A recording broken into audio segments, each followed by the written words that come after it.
तुम कहबा hallelujah hallelujah. पछपड़ भाई मान टे खरा हो आकाश जगह अच्छी से हालेलुया कमी जाऊँ आज्ञा मैंने कहते कारण प्रभु वाक्य शुणिला बेले टे स्थिर रहा दरकार। तेज से जा हो आसतु इस समय मैंने कि प्रभुकर वाक्य आलोचना करवा। मो प्रभु को धन्यवाद दिए जो भाई माने एटी कोटी कमिटी ना कि का सभापति की संपादक करा जाए ना केवल केतक भाई माने निज तरफ उद्योगर सहित ए आयोजन करुछंदी परिश्रम करी तद्वारा आज मेलन हो पारुछि से भाई मान को धन्यवाद देउछु। पुणी आज पहाड़ प्रार्थना उपासना रे आमान प्रभुंकर महान दास नगर मंडली पालक सम्मेलनी संपादक पुणी आम मध्य भ्रमरपुर मंडली पालक प्रभुंकर दासगण उपस्थित प्रत्येक को आंतरिक नमस्कार जनाए। नमस्कार।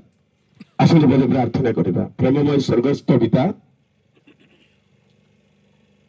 हृदय क्षुदा तृषा को तुम्हें निरीक्षण कर से अनुसार विभिन्न स्थान आम एकत्र अच्छु आम प्रत्येक को आशीर्वाद कर तुम वाक्य द्वारा कथा कह जीशु नाम मागिली पिता आमेन। दीर्घ वर्ष धरी ए स्थान पहाड़ उपासना बोली प्राय सम्मिलन अनेक जगार गोटे चांचल्य सृष्टि की नयागढ़ भ्रमरपुर मझीर पहाड़ रे पुणी गोटे प्रार्थना होती। अनेक लोक आमको पचारुंट तुम्हें पुणी जाऊच। हाँ आम जाऊँ किंतु कहवा अपेक्षा जे थरे आसी एठी जोगदब से ही ए पहाड़ प्रार्थनार कथा जानी पारिबो। आम मध्य आज केतेक नुआ भाई माने भी आसीचंती एइटारे वाक्य प्रार्थना होची। पुणी कार जदि समस्या अच्छी अति गुरुत्वपूर्ण विषय कम लोक हेले समस्ते हाथ धरा धरी से लोक मान प्रार्थना करुछु। प्रभु मध्य से कार्य साधन करुछंती आमे करूँ से माने करुछंती। पुणी विशेष करी ए जो पहाड़ रे प्रार्थना होची अन्य कौनसी चिंताधारा रे हो नाही केवल गोटे आध्यात्मिक जीवन रे किछि आगु को बढ़िबा ए उद्देश्य रे होची। तेबे कोन था डाउन हेले तो ठीक। अच्छा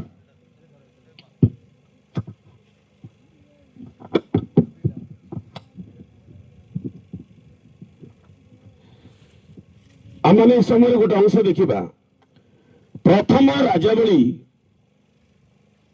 तार 18 पर्वर 42 पद।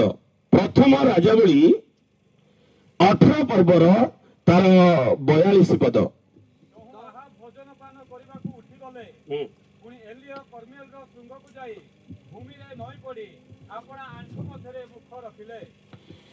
प्रभु सकल वाक्य आम प्रत्येक को आशीर्वाद करंतु। ए अंश पढ़िला बेले अनेक लोक एक कथा जानुथिबे जे एलिया पर्वत श्रृंग को जाई मुहमाड़ी नई पड़ी आपा आंठू मध्य मुख रखिले। एलिया पर्वत श्रृंग को जाई एटा केते बेलर कथा जे एलिया दिने प्रार्थना करथिले 3 वर्ष 6 मास देश में कौन हो नथिला वृष्टि हो नथिला। वृष्टि बंद ही जाइथिला 3 वर्ष 6 मास पर्यंत। आउ जेतेबेले गोटे परिस्थिति आसिला आहबंक सहित एलियंकर साक्षात हैला।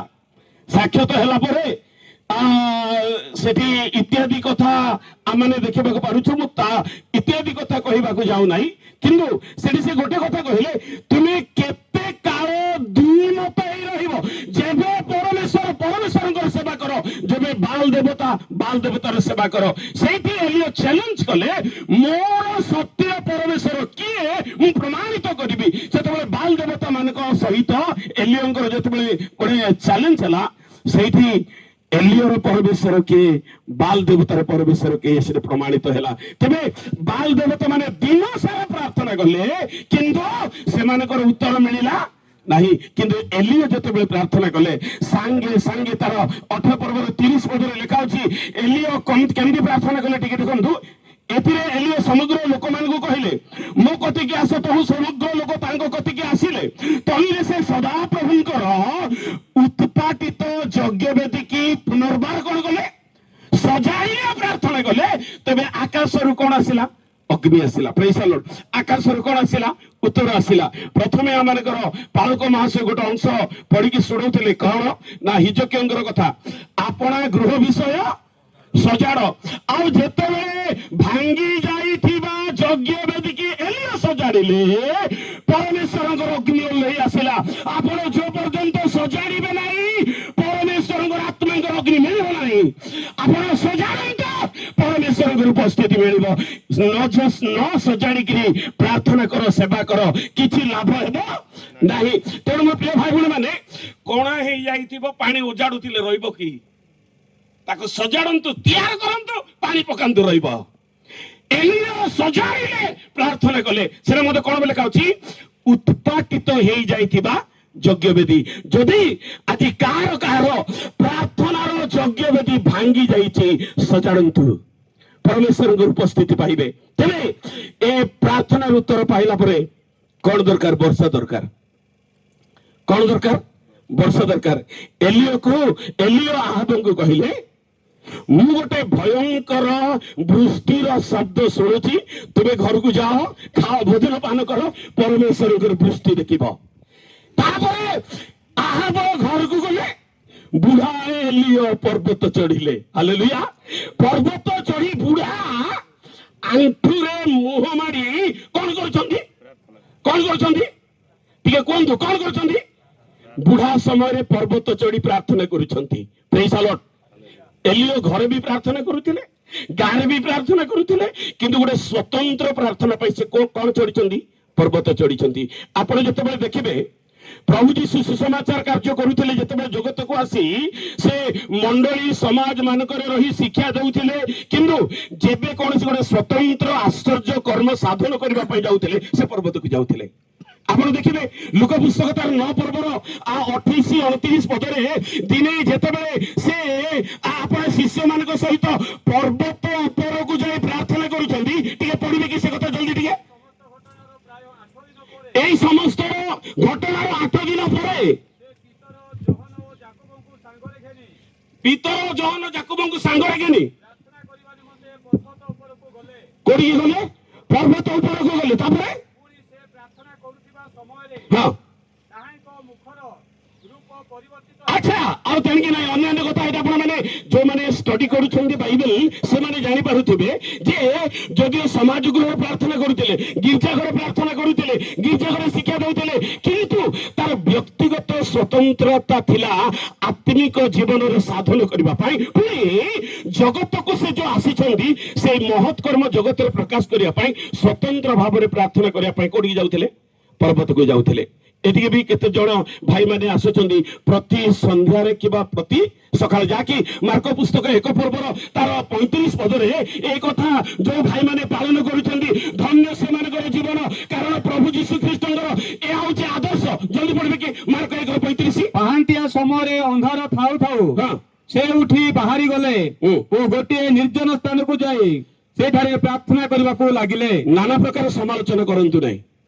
ନ କରିପାରିଲେ ଦରକାର ବେଳେ କରିପାରୁନି ବୋଲି କହିବାର ଅଛି, କିନ୍ତୁ ପାହାନ୍ତିଆ ସମୟରେ ଏ ପ୍ରକାର ପ୍ରାର୍ଥନା କରିବା ଲୋକ ଦରକାର ବେଳେ ଉତ୍ସାହିତ କରିବା ଦରକାର। କାରଣ ମଣ୍ଡଳୀ ସମାଜ ମାନଙ୍କରେ ଏମିତି ପ୍ରାର୍ଥନାର ଯୋଦ୍ଧା ମାନେ ରହିବା ଦରକାର। ପ୍ରାର୍ଥନାର ଯୋଦ୍ଧା ମାନଙ୍କର ଦ୍ଵାରା ମଣ୍ଡଳୀରେ ପ୍ରଭୁ ଆଶ୍ଚର୍ଯ୍ୟ କର୍ମ କରିବେ। ଯେତେବେଳେ ଯୀଶୁ ଶିଷ୍ୟମାନଙ୍କ ସହିତ ସେଇ ପର୍ବତକୁ ଯାଇ ପ୍ରାର୍ଥନା କରୁଥିଲେ, ପ୍ରାର୍ଥନା କରୁଥିବା ସମୟରେ ତାଙ୍କର ରୂପ କଣ ହେଲା?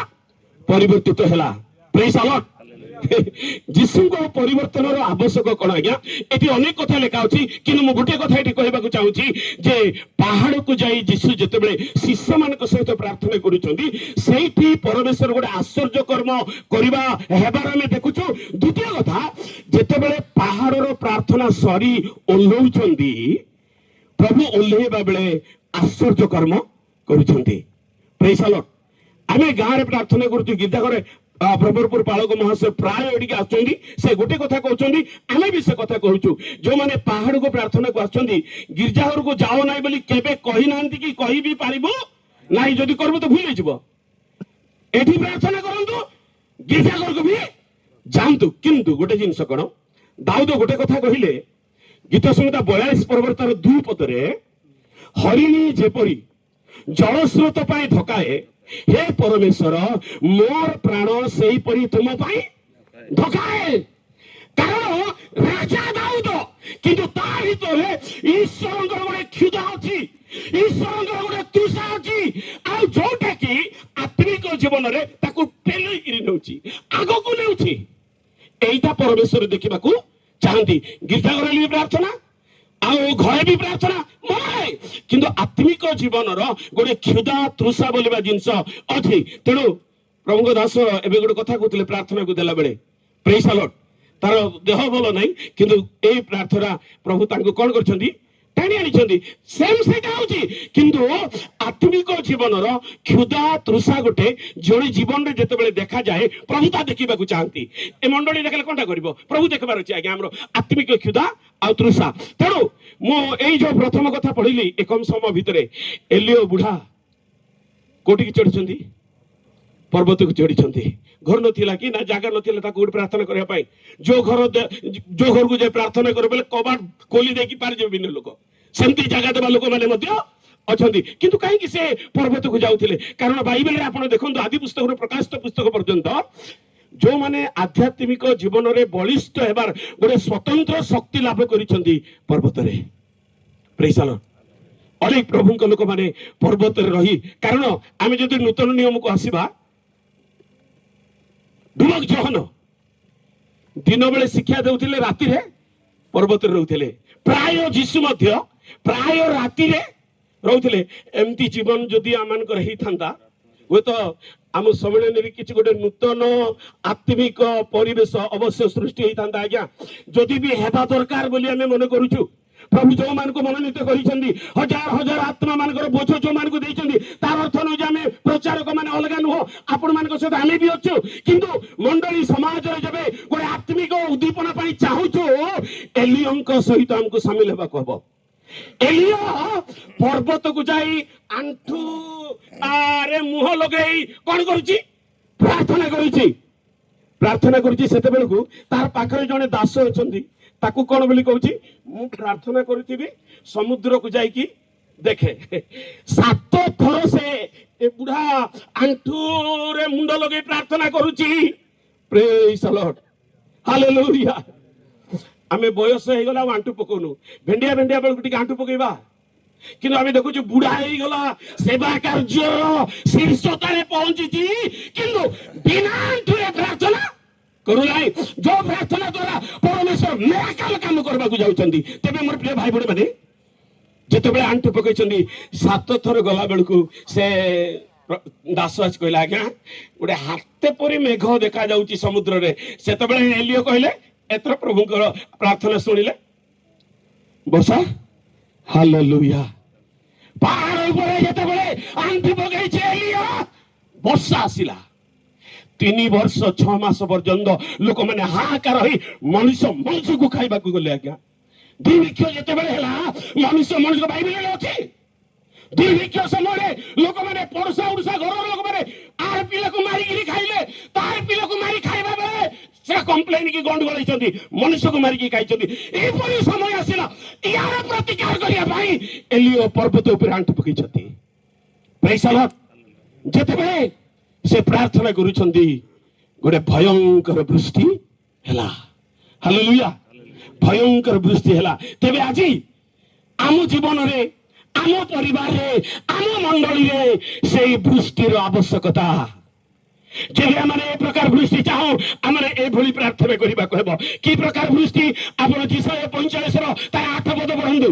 ଏଇଠି ଗୋଟେ ବୃଷ୍ଟି ଅଛି, ଏଇ ବୃଷ୍ଟି ପାଇଁ ବାଇବେଲ କହେ ପ୍ରାର୍ଥନା କର। କାଇଁ?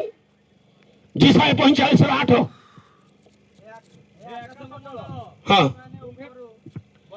ବାବୁ, ମାଇକରେ ପଡୁଛି ଟିକେ। ହେ ଆକାଶ ମଣ୍ଡଳ, ହଁ ତୁମ୍ଭେ ମାନେ ଉପରୁ ବର୍ଷଣ କର, ହଁ, ମେଘମାଳ ଧର୍ମ ବୃଷ୍ଟି କରୁ। ମେଘମାଳ ଧର୍ମ ବୃଷ୍ଟି କରୁ। ଯେପରି ପରିତ୍ରାଣ ଉତ୍ପନ୍ନ ହେବ। ବୋଲ ଯୀଶୁ ମସିହ କି ଜୟ। ଏ ଜଗତର ବୃଷ୍ଟି ନୁହଁ। ଯେବେ ମେଘମାଳା ବୃଷ୍ଟି କରିବ ତେବେ ପରିତ୍ରାଣ ଉତ୍ପନ୍ନ ହେବ। ମେଘମାଳା ମାନେ ମେଘର ଅନେକଙ୍କୁ ମେଘମାଳା ସହିତ ତୁଳନା କରାଯାଏ। ତେବେ ଏ ମେଘମାଳା କିଏ? ପରମେଶ୍ୱରଙ୍କର ଲୋକମାନେ। ପ୍ରେଜ୍ ଦ ଲର୍ଡ। ଯେତେବେଳେ ପରମେଶ୍ୱରଙ୍କର ଲୋକମାନେ ପ୍ରାର୍ଥନା କରିବେ, ଧର୍ମ ବୃଷ୍ଟି କରିବେ, କଣ ଉତ୍ପନ୍ନ ହେବ? ପରିତ୍ରାଣ ଉତ୍ପନ୍ନ ହେବ। ଏ ବୃଷ୍ଟିରେ ପରିତ୍ରାଣ ଉତ୍ପନ୍ନ ହେବ। ତେବେ ଏଲିୟ ବୁଢା ଯେତେବେଳେ ପ୍ରାର୍ଥନା କରୁଛନ୍ତି, ଶୁଷ୍କ ଭୂମି ବୋଲେ ବର୍ଷାର ଆବଶ୍ୟକ କଣ? ଆପଣ ଜିରିମିୟ ତାର 14 ପର୍ବର 4 ପଦ ଯେତେବେଳେ ଦେଖିବେ, ବୃଷ୍ଟିର ମୋ ଜୀବନରେ, ମୋର ପରିବାର ଜୀବନରେ, ମୋର ମଣ୍ଡଳୀ ଜୀବନରେ, ସମୂହକ ଜୀବନରେ ବର୍ଷାର ନିତାନ୍ତ ଆବଶ୍ୟକ। କୋଉ ବର୍ଷା? ଏ ଜାଗତିକ ବର୍ଷା ତ ବର୍ଷା। ଏବେ କେତେଟା ଜାଗାରେ ଆମକୁ ଡାକିଲେ କଣ ପାଇଁ? ବର୍ଷା ହଉନାହିଁ ବୋଲି। ପ୍ରଭୁଙ୍କ ଦୟାରୁ ପ୍ରାର୍ଥନା ପରେ ପରେ ବର୍ଷା ଚାଲିଛି। ହାଲେଲୁୟା। ସେ ପ୍ରାର୍ଥନା ଆମର ଲୋକ କରୁନାହାନ୍ତି ଆଜ୍ଞା, କୋଇ ଲୋକ ସେଗୁଡ଼ା ଲୋକ କରୁଛନ୍ତି। ତାପରେ ଶୁଣନ୍ତୁ ସେ କଥା ଟିକେ। ଦେଶରେ ବୃଷ୍ଟି ନହେବା ସକାଶୁ, ଭୂମି ଫାଟି ଯିବାରୁ ହଁ, କୃଷକ ମାନେ ଲଜ୍ଜିତ ହୋଇ। କଣ ଫାଟି ଯାଉଛି? ଭୂମି। କଣ ନଇବାରୁ? ଆକୁ କେମିତି ଚିନ୍ତା କରୁଛନ୍ତି?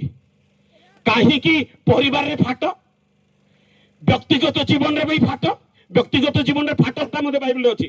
ହୋସେୟା 10 ପର୍ବର 2 ପଦରେ ସେମାନଙ୍କର ଅନ୍ତଃକରଣ କଣ ହେଇଛି? ବିଭକ୍ତ ହୋଇଅଛି, ଦିଭାଗ ହେଇଛି। ଗୋଟେ ଜଗତ ପାଇଁ ଆଉ ଗୋଟେ ପ୍ରଭୁଙ୍କ ପାଇଁ। ଆର ସାମିଲ ପାଇଁ ବର୍ଷା ଦରକାର। କୋଉ ବର୍ଷା?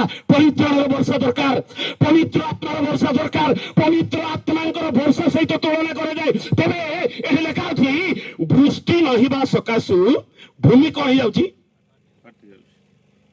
ଆକୁ କଣ ବୋଲିକି କହିବା? ଆମେ ଆକୁ ନିନ୍ଦା କରୁଛୁ, ତାକୁ ନିନ୍ଦା କରୁଛୁ, ତାକୁ ନିନ୍ଦା କରୁଛୁ। ସେ ଆକା ଭଲ ନାହିଁ, ସେ ଆକା ଭଲ ନାହିଁ। କିନ୍ତୁ ଭଲ ନାହିଁ କୋଉଟା?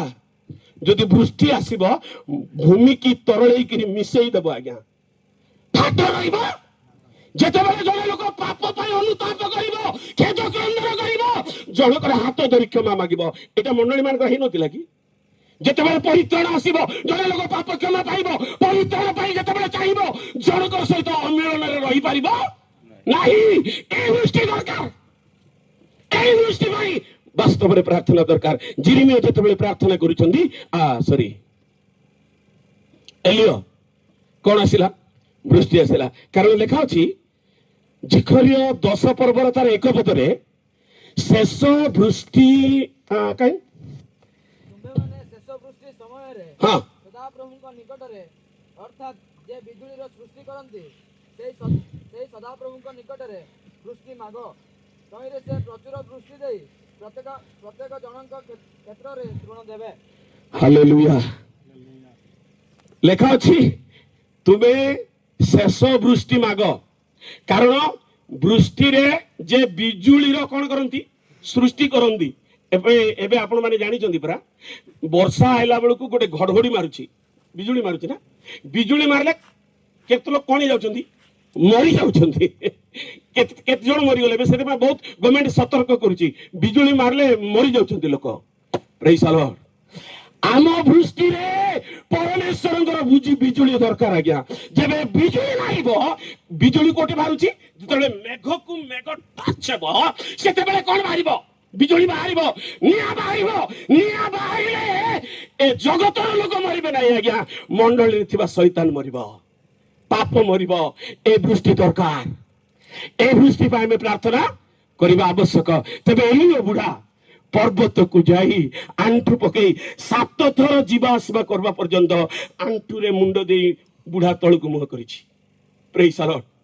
ଏମିତି ପ୍ରାର୍ଥନା ଆଜିକାଲି ଅନେକ ଜାଗାରେ ଲିଭିଗଲାଣି। କେମିତି ଲିଭିଗଲାଣି? ବାଇବେଲରେ ଦେଖନ୍ତୁ, ଜିସାୟ 56 ପର୍ବର 10 ପଦ ଟିକେ ଦେଖନ୍ତୁ। ତାହାର ପ୍ରହରୀଗଣ ଅନ୍ଧ, ମୁଁ ଶୁଣି ନାହିଁ। ତାହାର ପ୍ରହରୀଗଣ ଅନ୍ଧ, ସେ ସମସ୍ତେ ଜ୍ଞାନହୀନ, ସେ ସମସ୍ତେ ଘୁଙ୍ଗା କୁକୁର, ସେମାନେ ଭୁକି ପାରନ୍ତି ନାହିଁ। କିସ୍ କିସ୍? ସେ ଉପରଟା 3ଟା ଛାଡିଦବା, ସେ ମଝିଟା କଣ? ଘୁଙ୍ଗା କୁକୁର। ଆଉ କଣ? ସେମାନେ ଭୁକି ପାରନ୍ତି ନାହିଁ। କଣ କରନ୍ତି ନାହିଁ? ତାପରେ ସେମାନେ ସ୍ୱପ୍ନଦର୍ଶୀ ନିଦ୍ରାଳୁ ଢୋଳାଇବାକୁ ସୁଖ ପାଆନ୍ତି। କେଟା ହ୍ୟାଲୋ କେଟା ଏ ପାହାଡକୁ ପ୍ରାର୍ଥନା କରିବାକୁ ଆସିବାର କାରଣ କଣ? ଆମର ଏଠି ମୁଁ ଆଜି କହୁଥିଲି ଏଠି ଅନ୍ୟ ଶିକ୍ଷା ଦିଆଯାଏ ପ୍ରାର୍ଥନା ଜୀବନ ଯାପନ କରିବା ପାଇଁ ପ୍ରାର୍ଥନା ଉପରେ ଟିକେ ଆଗେଇବା ପାଇଁ ହିଁ ଏ ସ୍ଥାନରେ ଶିକ୍ଷା ଦିଆଯାଏ। ବେଶୀ ଗୁରୁତ୍ୱ ଶିକ୍ଷା ବି ଦିଆଯାଏ ନାହିଁ ସରଳ ଭାବରେ ଯେମିତି ଜଣେ ଲୋକ ପ୍ରାର୍ଥନା ଜୀବନ କାଟିବ। ତାର ଉଦାହରଣ ହଉଛି ଏଲିଓ ଯଦି ଆଜି ଥାନ୍ତା ଲୋକ ନଡିଆ ଭାଙ୍ଗି ତାକୁ ପୂଜା କରିଥାନ୍ତେ। କାରଣ ସେ ଯାହା ପାଟିରେ କହିଲେ ତାହା ସେ କହିଲେ ମୁଁ ଯେବେ ପରମେଶ୍ୱରଙ୍କର ଲୋକ ଆକାଶରୁ କଣ ଆସୁ ଅଗ୍ନି ଆସୁ ଗୁଦୁଗୁଦିକି ଯାଉଥିଲା ଆଜ୍ଞା ଏମିତିକା ଏଲିଓ କିନ୍ତୁ ସେ ବୟସର ଶୀର୍ଷ ସୀମାରେ ପହଞ୍ଚିଛନ୍ତି କିନ୍ତୁ ଆଣ୍ଠୁ ଭାଙ୍ଗିବାର ଛାଡୁନାହାନ୍ତି ପ୍ରାର୍ଥନା କରିବାର ଛାଡୁନାହାନ୍ତି। ସବୁ ପ୍ରକାର ଆଶୀର୍ବାଦ ପାଇଲା ପରେ ପ୍ରଥମେ ଆମମାନଙ୍କର ପାଳକ ମହାଶୟ କହୁଥିଲେ ହିଜୋକ୍ୟ ମହାରାଜ କଥା ତାଙ୍କର କଥା ବହୁତ ଭଲ ଲାଗୁଥିଲା। ସେ ଯଦିଓ ଜଣେ ରାଜା ଆଉ ଜଣେ ଉତ୍ତମ ରାଜା ମାତ୍ର ତାଙ୍କଠାରେ କେମିତି ପ୍ରାର୍ଥନା ଥିଲା ଭଗ୍ନ ଚୂର୍ଣ୍ଣ କାରଣ ତାଙ୍କର ଲୋତକ ମୃତ୍ୟୁକୁ ଫିଙ୍ଗିଦେଲା ଆଜ୍ଞା। ଯୋଉମାନଙ୍କର ଜୀବନରେ এটা ପ୍ରଚାର করবাটা ନୁହଁ ହସଲ করবাটা এটা ଆପଣଙ୍କର ଚକ୍ଷୁର ଲୋତକ ଜାଗତିକ ମୃତ୍ୟୁ ନୁହଁ ଅନନ୍ତ ମୃତ୍ୟୁକୁ ଦୂର କରିବ। ଯଦି ଅନନ୍ତ ମୃତ୍ୟୁକୁ ଦୂର କରିବା ପାଇଁ ଚାହୁଁଛନ୍ତି ଆଣ୍ଠୁ ପକାନ୍ତୁ ଲୋତକ ଝରାନ୍ତୁ ଆପଣଙ୍କର ସବୁ ମୃତ୍ୟୁକୁ ପରିବର୍ତ୍ତନ କରିବେ। ମୃତ୍ୟୁ ମାନେ କଣ? ନରକ। ନରକକୁ ଦ୍ୱିତୀୟ ମୃତ୍ୟୁ ବୋଲି କୁହାଯାଏ। ପ୍ରିୟ ଭାଇ ଭଉଣୀ ମାନେ କେବେ ଆଲୋଚନା କରିଛନ୍ତି ମୁଁ ନରକରୁ ରକ୍ଷା ପାଇବା ପାଇଁ କଣ କରିବାକୁ ହେବ? ବେଶୀ କରିବାକୁ ହେବ ନାହିଁ ଲୁହ ଟିକେ ଦିଅନ୍ତୁ ଆଣ୍ଠୁ ଟିକେ ପକାନ୍ତୁ ପ୍ରାର୍ଥନା ଟିକେ କରନ୍ତୁ ନିଜକୁ ଭାଙ୍ଗନ୍ତୁ ନିଜ ଜୀବନ ରକ୍ଷା ପାଇବ ନିଜର ପରିବାର ଜୀବନ ରକ୍ଷା ପାଇବ ଆଉ ଅଲଗା ଲୋକମାନଙ୍କର ରକ୍ଷା ପାଇବ। ତେବେ ମୋର ପ୍ରିୟ ଭାଇ ଭଉଣୀ ମାନେ ପର୍ବତର କଥା ତ ଅନେକ କଥା ଅଛି ମୁଁ ସେଇ ସବୁ କଥା କହିବି ନାହିଁ କାରଣ ଲେଖା ଅଛି ପ୍ରାଣ ରକ୍ଷା ନିମନ୍ତେ କୋଠିକି ଯାଅ କାହାକୁ ଲୋଟକୁ କହିଲେ ହେଲେ ଆମେ କୋଉ ପର୍ବତକୁ ଯିବା?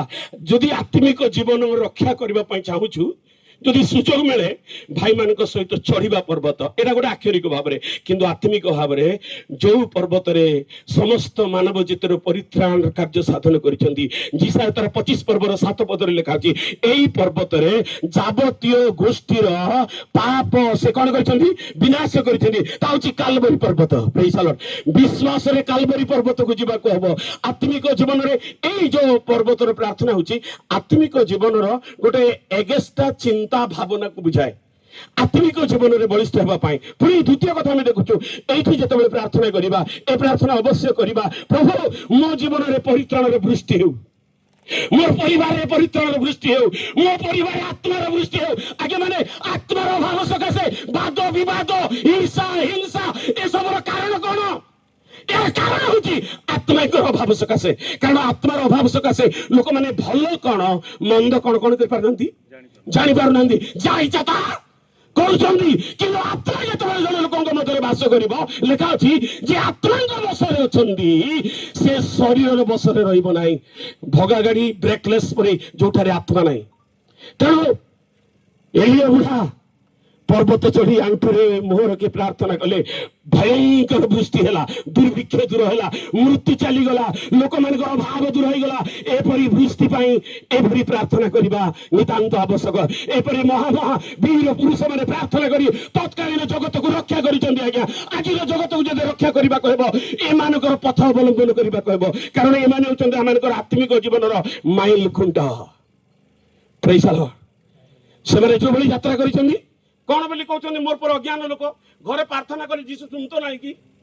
ଶୁଣତ ଗିର୍ଜା ଘରେ ପ୍ରାର୍ଥନା କଲେ ଶୁଣତ ନାହିଁ ଶୁଣତ କିନ୍ତୁ ଆପଣ ଏଇଠି ପ୍ରାର୍ଥନାର କିଛି ଗୋଟେ ଅନୁଭବ କରୁଥିବେ ଗୋଟେ ନିର୍ଜନ ସ୍ଥାନରେ ଆଣ୍ଠୁ ପକେଇ ପ୍ରାର୍ଥନା କଲେ ତାର ମଜା ଗୋଟେ ତାର ସ୍ୱାଦ ଗୋଟେ ତାର ଶକ୍ତି ଗୋଟେ ଅଲଗା। ଆସନ୍ତୁ ସମସ୍ତେ ଟିକେ ପ୍ରାର୍ଥନା କରିବା ଯୋଉମାନଙ୍କର ହେଇପାରୁଛି ବୁଢା ଲୋକ ନାହିଁ ଆଣ୍ଠୁ ପକେଇବେ ମିଶାଲ ଟିକେ ଆସିବେ ଇଆଡେ। ଏଲିଆ ବୁଢାକୁ ଆମେ ମାର୍କ କରୁଛୁ ବୁଢା ଲୋକମାନଙ୍କୁ ଆମେ କହିବା ଯୋଉମାନଙ୍କର ଆଣ୍ଠୁ ହଉନି ସେମାନଙ୍କର କରନ୍ତୁ ଆଣ୍ଠୁ ପକେଇବା। ଆଜ୍ଞା ଯୀଶୁ ଯେତିକି ପ୍ରାର୍ଥନା କରିଛନ୍ତି ପ୍ରେଜ୍ ଦ ଲର୍ଡ। ଟିକେ ଆଗକୁ ଆସନ୍ତୁ ଆଜ୍ଞା ମାନେ ପଛପଟ ଲୋକମାନେ ଯଦି ସୁବିଧା ଅଛି ସମସ୍ତେ ଆଣ୍ଠୁରେ ଠିଆ ହେବା। Hallelujah hallelujah. ଏଇଟା ଗୋଟେ ପ୍ରାକ୍ଟିସ କରିବା ଦରକାର। ପ୍ରାର୍ଥନା କରିବା ପ୍ରଭୁ ଯେପରି ଆମ ଜୀବନରେ ଗୋଟେ ପରିତ୍ରାଣର ବୃଷ୍ଟି ଦେବେ ଆତ୍ମା ବୃଷ୍ଟି ଦେବେ ବୃଷ୍ଟି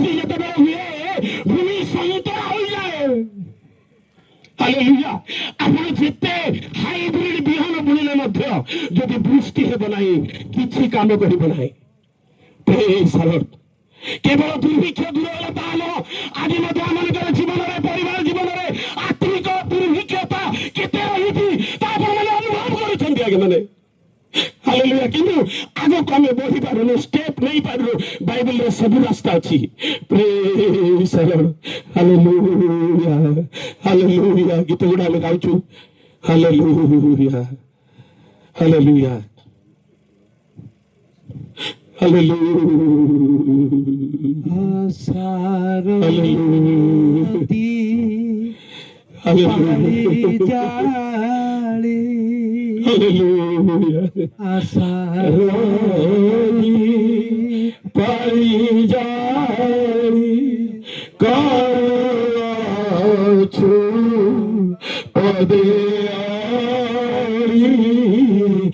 ଆଶାର ପାଣି ପରିସ୍ଥିତି ପରିବାରରେ ଜୀବନରେ ବଢି ଯାଉଥିଲେ କୁକୁର ପରି ହେବା। ହାଲେଲୁୟା।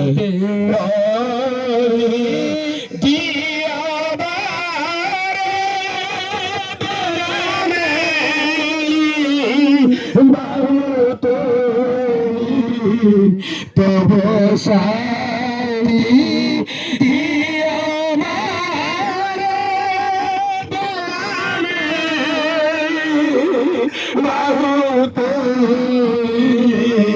তব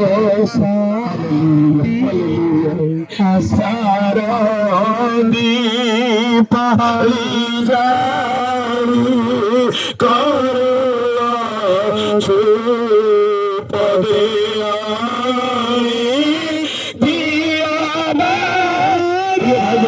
সমস্ত କରିବା। ହାଲେଲୁୟା।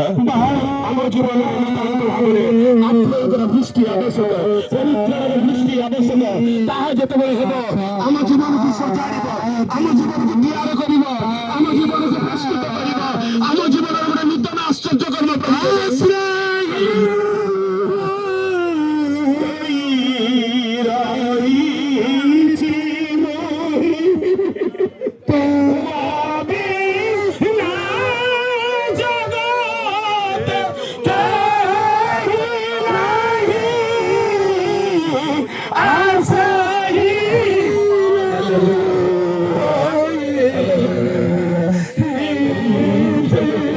Hallelujah.